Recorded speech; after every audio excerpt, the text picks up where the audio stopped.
Kaidah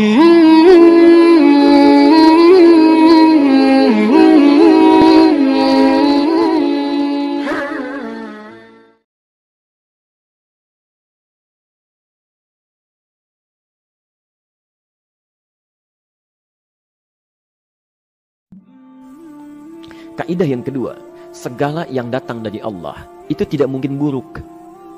Tidak mungkin.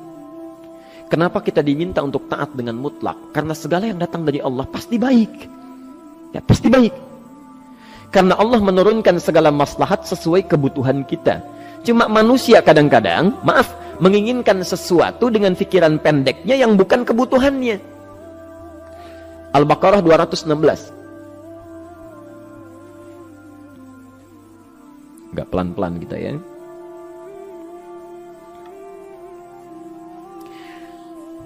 Bapak Ibu kalau diminta milih, pilih motor, pilih mobil.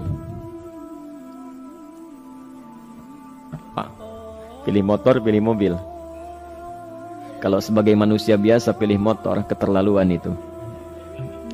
Umumnya akan memilih mobil. Akan memilih mobil umumnya. Tapi kadang-kadang kita menginginkan sesuatu yang tinggi, menurut Allah itu bukan kebutuhan kamu. Kebutuhan kamu itu motor. Ya. Keperluan kamu motor. Kalau kamu punya mobil, sulit nantinya. Gangnya sempit, mesti bikin garasi, anggaran bertambah, dipikirin juga. Capek. Sudah, motor saja, terbebas dari banyak kemacetan. Mampu diurai, tidak banyak difikirkan. Pelan-pelan.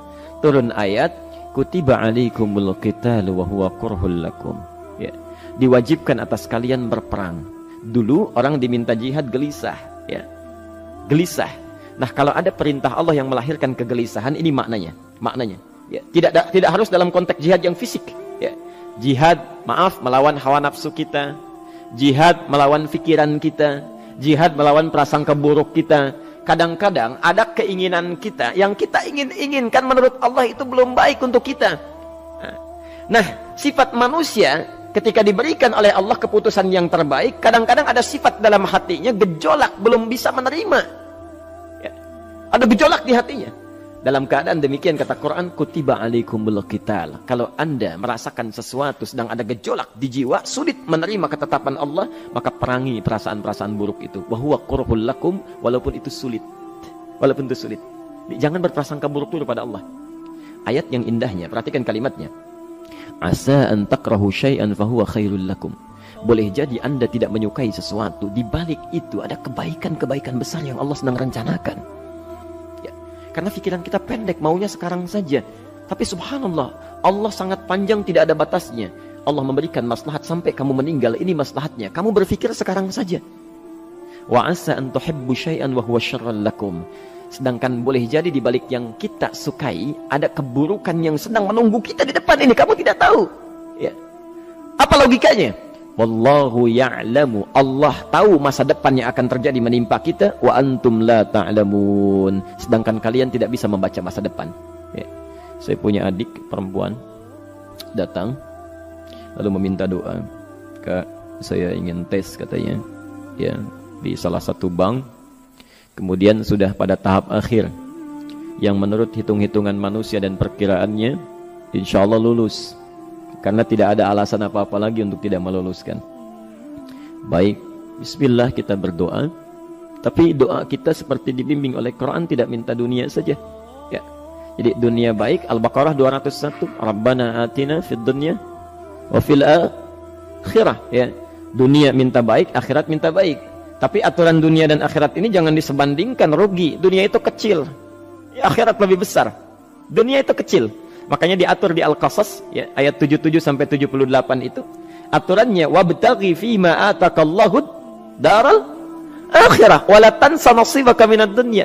Minta seluas-luasnya akhirat, tapi dunia jangan berlebihan. Ya. Sekedar mencukupi kebutuhan kita saja. Ya. Pakaian, Bapak Ibu sekalian, ya, kita beli pakaian sesuai kebutuhan saja, jangan berlebihan. Ya. Cukup ketika kita akan sholat, layak, indah dalam pandangan Allah. Ketika kita akan bermuamalah, bagus, tidak mengecewakan orang lain, sudah. Maka waktu selebihnya, ketika kita mencari sesuai kebutuhan, waktu selebihnya bisa digunakan untuk memperbanyak ibadah. Tidak banyak energi terbuang, uang juga terbuang, tenaga juga terbuang. Bayangkan kalau keinginannya macam-macam. Wah, ingin baju terbaru, ingin tasnya Hermes, mereknya dari Paris, sekarang juga mesti dibeli. Wah, uangnya sudah 400 juta keluar, tenaga mesti keluar, beli tiketnya macam-macam dan sebagainya. Habis waktu untuk mengejar dunia, ibadah tertinggalkan. Di rumusnya dunia itu secukupnya saja. Nah, yang paling menarik, kita doakan supaya Allah memberikan kebaikan dunia dan akhiratnya yang paling utama. Maka datanglah dengan lesu mengatakan, saya tidak lulus katanya. Kenapa? Saya bilang, saya tidak tahu, saya sudah berusaha. Tapi konon kabarnya, saingan saya adalah anak salah satu pejabat. Masya Allah. Saya bilang, kamu jangan bersedih. Kamu menginginkan sesuatu dengan pikiran pendek, Allah pasti memberikan yang terbaik yang tidak terlukiskan nanti. Subhanallah. Pekan beberapa hari setelah itu, muncul berita, ternyata dia diterima di bank syariah. Dia menginginkan sesuatu yang diinginkan, Allah menginginkan lebih dari apa yang dia harapkan. Dikasih bank syariah, di situ terjaga, meningkat keagamaannya, terjaga hijabnya, segalanya, dan disitulah kemudian diarahkan untuk menemukan jodohnya. Masya Allah. Dia berpikir saat itu Allah merencanakan masa depannya. Ya. Jadi apa yang Allah sudah rencanakan pasti baik, Pak, Bu. Jadi tadi dari salat subuh yang pertama kali ingin disampaikan adalah, coba dilihat sampai subuh ini, adakah aturan Allah dan Rasulnya yang sampai subuh ini pernah kita langgar, pernah kita ragukan? Barangkali itu yang membuat kehidupan kita sulit. Ya. Allah, Rasul membuat aturan. Dan ada 4 tipikal orang, ya, 4 tipikal orang bila dihubungkan dengan aturan yang Allah dan Rasul sudah buat itu. 1, ada yang ikut aturan. Maka orang seperti ini kata Quran, yuridullahu bikumul yusra wala yuridu bikumul usra. Al-Baqarah 185. Allah menginginkan kemudahan, tidak menghendaki kesulitan dalam hidupmu. Ya. Maka dibuat aturan, yang ikut aturan Allah pasti mudah hidupnya. Ya, pasti mudah hidupnya. Ya. Rizkinya mudah, hidupnya mudah, nyaman, enak. Ya. 1, ada yang ikut aturan. Yang kedua, ada yang keluar aturan. Ya. Ini pasti repot. Pasti repot. Di awal-awal seperti menyenangkan, ujung-ujungnya repot. Allah bilang, jujur, jangan berdusta. Kalau dusta celaka. Wailul lil mukadzibin. Celaka bagi para pendusta. Dia keluar aturan, dia berdusta. Awal-awal memang nikmat. Besok. Ya. Pak, ini amplop siapa ya? Ya. Maaf Pak, ini amplop memang ini khusus Pak. Anggaran tertentu tidak ada kaitan dengan proyek ini. Padahal ada kaitan dengan proyek. Dia sisihkan untuk kepentingan pribadinya. Bohong. Saat itu merasakan enak dapat tambahan, besok-besok dikejar-kejar sama aparat kepolisian. Ya. Celaka. Wail, itu sudah keluar aturan pasti celaka. Ya. Subhanallah. Jadi ada orang kedua keluar aturan. Yang ketiga bikin aturan sendiri. Dikasih aturan, dia bikin aturan sendiri. Subhanallah. Kalau sakit dibuat ketentuan. Sakit pertama kalau biasa-biasa saja, ya subhanallah, ikhtiarnya pergi ke dokter. Seorang sahabat datang kepada Rasulullah, ya Rasulullah saya sakit, tolong doakan saya. Kata Nabi, idhab ila tabib, pergi ke dokter. Ini orang pintar sekali. Kata orang ini, ya Rasulullah, Anda kan Nabi Rasul, angkat tangan Anda, Allah kan maha menyembuhkan, nanti Allah sembuhkan saya. Cerdas ya? Tapi subhanallah, Nabi harus lebih cerdas, dapat bimbingan dari wahyu. Pergilah ke dokter karena kesembuhan yang telah Allah tetapkan dititipkan di tangan para dokter. Masya Allah. Pergi ke dokter. Ya. Itu rumus pertama. Nanti kalau dokter sudah pada hand up, ya, angkat tangan tidak mampu menyembuhkan, itu tandanya Allah ingin langsung menyembuhkan tanpa turut campur makhluk yang ada. Maka kaidahnya akan berubah nanti, ya, dari kaidah biasa kepada kaidah Al-Anbiya ayat 83 sampai 84. Itu aturan yang menyembuhkan langsung dari Allah Subhanahu wa taala. Tapi kalau Anda sakit, perginya ke dokter. Ya. Cuma ada manusia bikin aturan sendiri. Sakit, pergi ke dukun. Ya. Dukun nggak bisa, pergi ke paranormal. Dirinya pun sudah nggak normal. Makanya disebut paranormal, karena nggak normal. Ya. Tapi didatangi juga, gitu, bikin aturan sendiri. Karena itu jadi lebih sulit hidupnya. Ya. Doa, minta pada Allah, kan sederhana. Ya. Doa, nggak bayar, nggak ada macam-macam, Masya Allah, gampang sebetulnya.